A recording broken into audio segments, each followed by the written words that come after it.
Hey guys, welcome to another adaptation review video. This time we saw The Mortal Instruments, City of Bones. Again, with me I have rcbeiler, who went to see it with me at the midnight showing. At this point I'm your co-host. At this point. Eventually I'll find someone else who doesn't read books, but that's hard. I read books. I don't like the implication of your statements.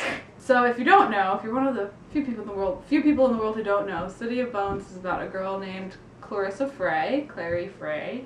She has grown up with just her mother and her mother's friend Luke in Brooklyn, and then one night her mother all of a sudden gets taken by she doesn't really know what or who, and she meets this guy named Jace who tells her that she is a shadow hunter, which are these people who fight demons. He is also a shadow hunter, and he's part of a group of shadow hunters, and a guy named Valentine who is out to get rid of all the downworlders, which are like the half demon, half human people, like werewolves, vampires. Mundanes. Well, I guess they're not under them. No, mundanes aren't downworlders, they're regular humans. Oh, see, I misunderstood that. I thought downworld just meant anyone who was No. wasn't a shadow hunter. No. Okay, well. The half demon, half humans, which are vampires, werewolves, warlocks, and fairies. And he also wants to turn all humans into shadow hunters by having them drink from the mortal cup, but if you drink from the mortal cup and don't have the strength to become a shadow hunter, you die. So basically, yeah, so that would lead to killing a bunch of people. General thoughts were I really enjoyed it, though, especially after you pointed out to me, I felt such a heavy influence from other works like Harry Potter, and I think this is more on the film side, but I definitely felt like a Twilight, like they were going for that same kind of audience. Again, this is all from the book, like the hunky guy from the other world and the girl from, human world, but it just, I don't know, the way that they did it felt very Twilight, and a lot of the sets literally felt ripped out of Harry Potter, like especially the Institute and like the infirmary there. I was literally waiting for Madame Pomfrey to just show up and start taking care of people, all witty and whatnot. And I thought the movie was really good, though. I liked the characters, though some of them had arcs that I wasn't necessarily expecting nor really liked. But as long as they're staying true to the source material, that is very important, I think. Which characters?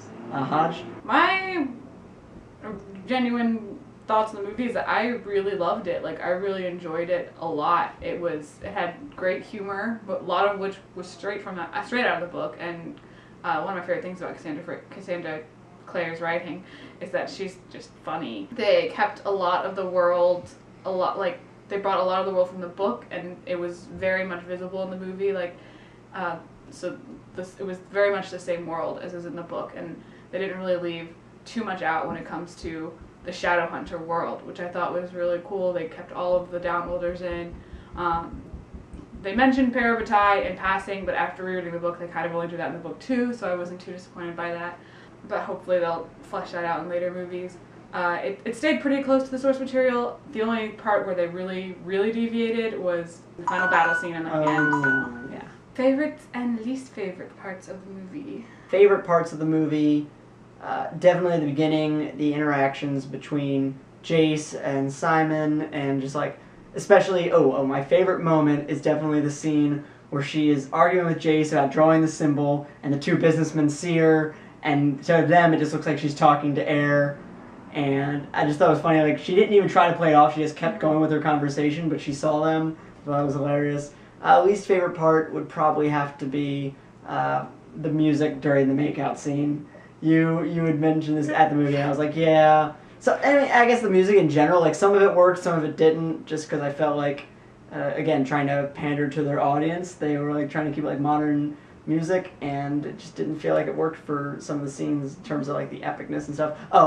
Definitely least favorite part was some of the reveals. Like, they tried to make, like, about Valentine being Jace's father, and, like, those kind of reveals, they just felt very weak, not epic, like they should have been. Okay, so I actually had a lot of favorite parts of this movie. Again, I really enjoyed it, and I really loved the humor. I felt like that translated really well from book to film, especially in the scene where Simon walks out of Clary's room just as she's about to kiss Jace again after coming back down from the greenhouse scene. Just that whole exchange of dialogue was just perfect. Like, I thought Jamie Campbell Bower did a really good job as Jace, and the guy who plays Simon did a really good job as Simon, and all throughout the movie I feel like the guy who plays Simon did a really good job as Simon, especially since Simon is my favorite character, so he had a definite lot to live up to. I really liked the Dumort scene with the vampires. I liked that they had Alec and Isabel there, even though they weren't there in the movie. I liked that they incorporated them into that scene, and like, I felt like a lot of the fighting looked really epic, and like the music worked really well in that scene, where it didn't work too great in a lot of the other scenes in the movie because it felt a little cheesy in a lot of other scenes. As far as least favorites, I would have to say the final battle scenes, just because like I thought it was so different from the book that I got confused because it had been a while since I read the books and I didn't recognize so much of what had happened, and so I just got really confused. And also the reveals that happened during that with Valentine being Clary and Jace's father was rather not very climactic, I would say. No crescendo moment. Yeah, and also I really loved Jonathan Rhys Meyers, but I didn't like him as Valentine at all. My star rating, 4 out of 5. I felt it was, even though I knew nothing of the source material at all. Really, I'd never even seen a trailer for this, so I knew nothing going in. It was a really good movie, and I enjoyed it, and it's something that I would highly recommend. If you haven't already seen it, go out and see it. If you don't really like going to movies, at least see it when it comes out, Redbox, Netflix, something like that. It's worth checking out. I'm also going to give it a 4 out of 5. I just wish that they had. I don't think it would have taken that much extra effort to make the ending more like how it was in the book, the final battle scene more like it was in the book, just because I think maybe it would have taken like an extra half hour, and this was like a 2-hour movie. They could have afforded an extra half hour. I'm just saying, that's an extra fifth of a movie. Okay, an extra 15 minutes even. Like, it wouldn't have taken half hour. It would have taken like a little extra time just to make it a little more like what it was in the book, just because I felt like the way it was in the book made a little more sense. Like, I don't feel like the way it happened in the book made as much sense as the way it happened in the book. You mean the way it happened in the movie didn't make as much sense? Yeah, that one. But other than that, like, I really enjoyed it, and humor goes a long way for me, so the fact that I laughed so much during this movie really made me like, and they wanted you to laugh, it wasn't unintentional laughter. Right. And that's obviously important. And I felt like all the actors that they picked were spot on. Casting was really great, except for Valentine, and I really liked the way Magnus looked, but the actor was a little wooden, but I'm not going to complain because Magnus is supposed to be hot, so, and that's his main character trait, so. High Warlock of Brooklyn. The thing I like most about this book is when you came out saying that you wanted to read the book now because you wanted to know more about the world. And I feel like a movie that's turned into a book, if it does that, if it makes people want to read the book, then that's pretty much the best thing it can do. It did something right. Yeah, so. Thanks for watching. If you've seen the movie, let me know your thoughts below. Did you like it? Did you not like it? How do you think it compared to the book? If you haven't seen the movie, are you excited to see it? Are you not excited? What do you think of the casting? Why are you watching this? So many spoilers. Well, if they read the book, there aren't going to be any spoilers. I guess that's true. Okay, I have one last thing to say, but it's really, really spoilery, so if you don't want super spoilery things for like future books or future movies or whatever, don't watch it. But in the movie, they totally let on. They mention it briefly that the fact that Jace and Clary are brother and sister is a complete and utter lie.